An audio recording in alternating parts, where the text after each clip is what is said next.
question is, Naval, what is your meditation routine? So we're going to talk about meditation for a moment. Meditation is a tough. So if you guys could just stop the questions for a bit, I'm just going to talk about meditations. Let's all be meditative here for a moment. Thank you. I'm going to ignore questions for a while until I'm done talking about meditation. I'm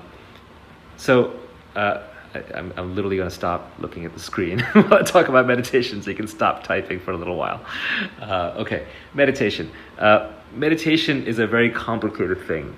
It's every person you talk to who meditates will give you a different almost definition, different observation, different what it's good for, different how you do it. So what I'm telling you, and some people like Kapil, who's kind of my coach guy, hates it. Okay, he hates the whole concept of meditation. But I'm going to tell you my version. I'm going to tell you what I learned that worked for me. First, I'm going to back up a little bit. By the way, there's a meditation master here. We're actually all meditation masters. So my meditation is no better than yours. I'm just telling you mine. So let's think about how your mind works. Okay, when you're walking down the street, your mind is usually associating. It's in free association. So it's basically saying, oh, this woman just crossed the street with a dog. Oh, I used to have a dog just like that. Oh, when I had a dog like that, I lived in that apartment. Oh, that apartment, God, that guy overcharged me. Oh, I hated that guy. So your mind is always just free associating and connecting things around you and having sort of this uncontrollable stream of thoughts. That's like kind of like your default how your mind operates. Beyond that is contemplation. Contemplation is when you sit there and you direct your mind to one topic, to one subject. Scientists are essentially in contemplation. They're working on a specific problem. A poet, when they're like trying to figure out the right words for the poem, they're in contemplation. Sometimes an author can be in contemplation when they're plotting out the narrative for their book. Next, beyond that is concentration. Concentration is when your mind is focused on one thing. And this can be, you're surfing and you're riding a wave. You're driving a car at a high speed around a bend. It could be you're having sex with somebody. Your mind is focused on that act. So concentration is when your mind is single pointed. Most meditation techniques are concentration methods. And there are many, many meditation techniques. If you ever want to run through a bunch of them, you can pick up a book called The Book of Secrets by Osho. And I know he's gotten a bad rap popularly recently, but he was a pretty smart guy. But there's a book called The Book of Secrets by Osho, and it's actually a translation. It's a translation of an old, I believe, Sanskrit book that has something like 120 different meditations in it. And you can try each one. You can just see which one works for you. The one that works best for me is the fourth state of mind. So concentration, what you're trying to do, either with a mantra or watching your breath, is you're trying to bring your mind to what is called a single pointed state. And then once it is focused on this one object that is concentrating on, your mind is supposed to disappear. It's supposed to basically drop the mantra or drop the breath watching on its own without effort, and your mind is supposed to stop. And then you have a chance to see what you're really like underneath this anxiety-filled barrage of thoughts that you're always having. So the last thing that you're trying to get to, the last stage after association, contemplation, and concentration is meditation. Meditation is the art of doing nothing. You cannot do meditation. By definition, if you're doing something, you're not in meditation. Meditation is a state you're in when you're not doing anything. When you're not doing anything physically, when you're not doing anything mentally, when you're not doing anything consciously. You're just making no effort. You're literally being completely still, physically and mentally, inside and out. That is a state that you're trying to achieve. But there is an oxymoron, which is for true meditation, you're not even there. The thing that's trying to achieve the state of meditation cannot actually be there in full meditation.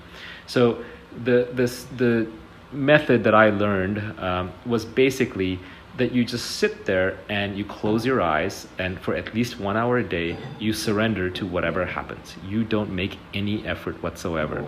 You make no effort for something. You make no effort against something. If something travels through your mind, then you let it go. If there are thoughts that are running through your mind, you let the thoughts run. What's kind of going on is that your entire life, things have been happening to you, some good, some bad, most of which you processed and resolved, but a few that stuck with you. And over time, they stuck more and more with you, and they almost became like these barnacles stuck to you. And you lost your childhood sort of your childhood sense of wonder and being present and being happy. You lost your inner happiness because you built up this personality of unresolved pain and errors and fears and desires that have glommed onto you like a bunch of barnacles. And now how do you get those barnacles off of you? How do you strip them off of you? Well, what happens in meditation is when you're sitting there and not resisting your mind, these things will start bubbling up. It's like a giant inbox of unanswered emails, tens of thousands of emails going back to your childhood. And they will come out one by one, and you will be forced to deal with them. You will be forced to resolve them. And resolving them doesn't take any work. You just observe them. But now that you're an adult, now that you have some distance in time and space from previous events, you can sort of just resolve them. You can be much more objective about how you view them. Someone just mentioned peyote. Yes, that psychedelics are a bit of a cheat code in this, although I don't recommend drugs for anybody because I think you can do it all through pure meditation. If you wanted to accelerate ahead, psychedelics are good for that. There's a good book that Michael Pollan wrote recently called How to Change Your Mind, and I think that is a brilliant book that everybody should read. In any case, so with meditation, over time, you will resolve a lot of these deep-seated unresolved things that you have in your mind, and it is different for everybody. And once they're resolved, there will come a day when you sit down in the morning to meditate, and I recommend morning 1 hour a day because anything less is not enough time to really get deep into it. But I would recommend, if you really want to try meditation, do 60 days, 1 hour a day, first thing in the morning. And if you sit there, do that, after about 60 days, you will sort of be tired of listening to your own mind. You will have resolved a lot of your issues, or you'll have to heard them enough that you'll have kind of seen through those fears and those issues. And what'll happen is one morning, you're going to hit mental inbox zero. Okay, if you know the inbox zero concept, is when you open your email and there are no emails and it's zero email. And that is a pretty amazing feeling. Now, I don't want to describe this because it's kind of nonsense to use these descriptors for other people, but it's a state of somewhere between joy and bliss and peace. And once you have that, you don't want to give that up. If you can get a free hour of bliss every morning just by sitting and closing your eyes, that's worth its weight in gold. That will change your life. In terms of how to sit still for an hour, by the way, meditation isn't hard. All you have to do is sit there and do nothing. Just sit down, close your eyes and say, I'm just going to give myself a break for an hour. This is my hour off from life. This is the hour I'm not going to do anything. Yes, if thoughts come, thoughts will come. I'm not going to fight them. I'm not going to embrace them. I'm not going to think harder about them. I'm not going to reject them. I'm just going to sit here for an hour with my eyes closed, and I'm going to do nothing. How hard is that? Why can you not do anything for an hour? What's so hard about that? Just give yourself an hour break. That's it. The book I mentioned was Michael Pollan, Pollan. He's famous for being the New York Times, I think he was a New York Times journalist, and he wrote In Defense of Food and The Omnivore's Dilemma, and this is his most recent book. I actually don't recommend the apps. I love what the Headspace and Calm guys are doing, and I'm a big fan of them, but for what I just described, that method will not work with an app, because the app will clutter your mind with the instructions from the app. No music, no noise, no sound. Just sit in a quiet, dark place. Put your back against something. If it's the first thing in the morning, you're not going to fall back asleep, so it's okay to lean. You don't need any fancy postures or poses. You just need to sit down in such a way that you're comfortable. So put pillows underneath your knees, put big cushions underneath your butt, whatever it takes. Get super comfy because you don't want to move for the next hour. You just want to relax completely and do nothing. All you're doing is giving yourself 1 hour off. I think the apps are great training wheels, but at some point you got to learn how to ride the bike. Someone asked, can you talk about going through and resolving those thoughts? The thoughts resolve themselves. I know that sounds hard to believe, but you just kind of have to sit there with them, that's all. The reason they don't get resolved is because you're running away from them or because you're fighting them. If you sit there with something long enough, it will get resolved. Listen, all day long, there are things that bother us. And those things sit in front of us and annoy us until 10 minutes later, they're gone, and the next thing is bothering us. So when you sit with something long enough, it does go away. It's not like it stays there forever. But some things just take more time. But there's nothing to do other than just to let it be. Just let it come up, just watch it, let it be.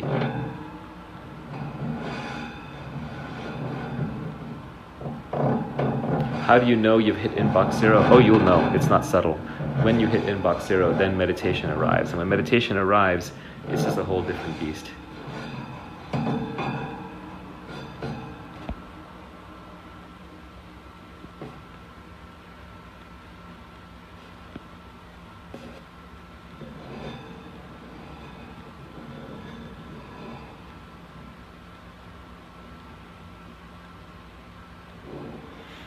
My drug of choice, honestly, these days is meditation. Somebody asked me my drug of choice is. I like red wine, I won't lie.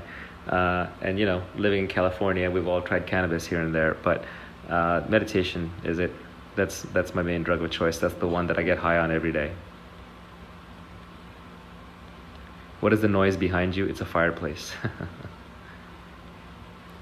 Someone asked, does seeking inbox zero defeat the point of it? Yeah, I mean, in some very deep sense, yes. Like for true meditation, you can't have an objective, you can't be seeking anything. But I assume I'm talking to a general audience here, not to advanced practitioners. For a super advanced practitioner, you don't want to seek anything. But it is kind of contradictory. It's like, well, then why sit down and meditate in the first place?